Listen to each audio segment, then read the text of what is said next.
आपने कहा कि छत्तीसगढ़ में फोन कर नहीं आते हैं नक्सली। जैसे आपने सर्जिकल स्ट्राइक का क्रेडिट लिया, सेना ने किया क्रेडिट, आपने भी लिया, बीजेपी ने लिया। नहीं sir let's complete sir please. आपने पूरे देश के अंदर सर्जिकल स्ट्राइक की बात की, अभी भी की सर्जिकल स्ट्राइक हमारी सरकार के टाइम में हुआ। क्या आप ये नहीं मानते कि उरी की पंपोर की घटना हमारे देश में जो हुई है, जो आतंकवाद जो हमारे देश में हुआ, उसकी जिम्मेदारी भी आपको लेनी चाहिए? स्वाभाविक रूप से हमारी आपने अभी कहा कि टेलीफोन कर अरे सुनो भैया, स्वाभाविक रूप से हमारी आएगी। कांग्रेस की कैसे आएगी? हम शासन में है। मगर कांग्रेस के शासन में सर्जिकल स्ट्राइक नहीं होते थे, भारतीय जनता पार्टी के शासन में उसको जवाब दिया गया। लाहौर में झंडा फहराया। अब 300 किलोमीटर अंदर आके वो हमारे। अरे भैया पोता आ गया। अब तो इंदिरा गांधी को कहां याद करे, पोता आ गया। जब अमित शाह से भिड़ गए एक पत्रकार, अमित शाह को कर दिया लाचार। अमित शाह उन नेताओं में शामिल है जिनसे सवाल पूछने में गोदी मीडिया के पत्रकारों को नानी याद आ जाती है।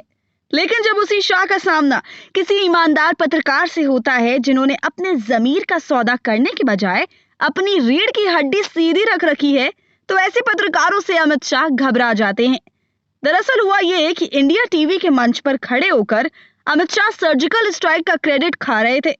तब इस ईमानदार पत्रकार ने दो टूक अंदाज में पूछ लिया कि सर्जिकल स्ट्राइक सेना ने किया है, ना कि भाजपा ने, तो क्रेडिट लेना बंद कर दीजिए, और अगर इसका क्रेडिट खाना ही है तो फिर उरी और पुलवामा की जिम्मेदारी भी लीजिए।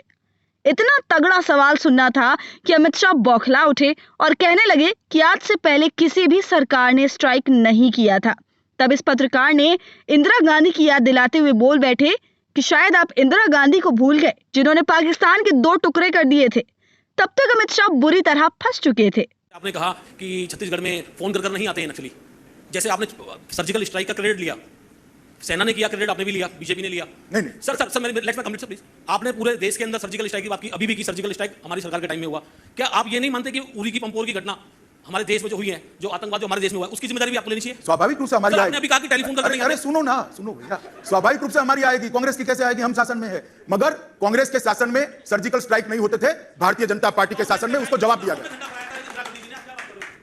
लाहौर में झंडा फहराया। अब 300 किलोमीटर अंदर आके वो हमारे। अरे भैया पोता आ गया। अब तो इंदिरा गांधी को कहां याद करे, पोता आ गया। देखा आपने कैसे एक पत्रकार के सवाल पर अमित शाह की सांसें फूलने लगती हैं और वो बौखलाने लगते हैं। तो पूरी वीडियो पर क्या है आपकी राय, हमें कमेंट कर जरूर बताएं, और ऐसी अपडेट्स के लिए रिएक्शन अड्डा को YouTube पर सब्सक्राइब कर लीजिए।